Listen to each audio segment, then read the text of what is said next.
બનાસકાંઠાના કાંકરેજમાં તમાકુના ઓછા ભાવને લઈને વિવાદ થયો છે। શિહોરી માર્કેટયાર્ડમાં તમાકુની આવક વચ્ચે ભારે વિવાદ થયો।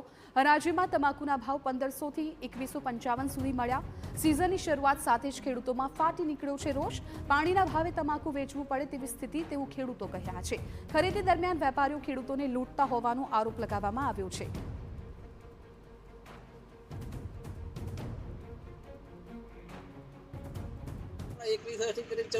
भाव थे मोटा भाग में तमाकू थाय थे 1400 થી 1700 भाव निकला है।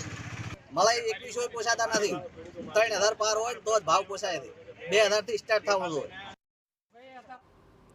जो कि खरीदीना प्रथम ज दिवसे 10,000 गुणी तमाकुनी आवक शिहोरी मार्केटयार्डમાં થઈ છે, જ્યાં ખેડૂતો માટે પૂરતી વ્યવસ્થા પણ ન કરાઈ હોવાનો આરોપ ખેડૂતોએ લગાવ્યો। ખેડૂતોનો દાવો છે કે છાયામાં બેસવાની અને જમવાની કોઈ વ્યવસ્થા નથી કરાઈ। તડકામાં ખુલ્લામાં બેસીને તમાકુ વેચવા ખેડૂતને મજબૂર કરાયા હતા।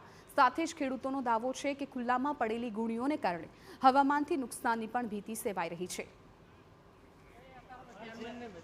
કોઈ માલ ઉતાર હાલતો નહીં અને હવે આ ખેડૂતોને જ્યારે ખાતરનું હોય ત્યારે બાપડા પીડાઈને ભૂસે મારીને લાવે છે। એના છોકરાને શું ખવારવું? આ જે પૈસાવાળાને પૈસો જ ભેગો કરવો છે, બીજું કોઈ જગતનું જોવાનું નથી।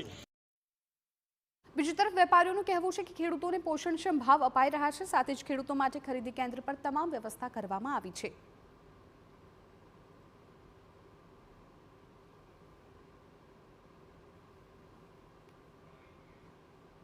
ખેડૂતો માટે પાણીની, જમવાની અને શેડની અંદર બેસવાની વ્યવસ્થા માર્કેટયાર્ડ તરફથી કરેલી છે અને અમારી એક જ ભાવના છે કે ખેડૂત સમૃદ્ધ થાય અને અહીંયાથી માલ વેચાણ કરી અને ખિલખિલાટ જાય એવી અમારી આશા છે। આજે પ્રથમ દિવસમાં 10 થી 15,000 બોરીની આવક છે અને ભાવ પણ 1500 થી 2,000-2100 રૂપિયાના પાડેલા છે અને હજુ આવતા સમયમાં દરેક ખેડૂતને વધારે સારા ભાવ મળે એવી અમારી પ્રાર્થના છે।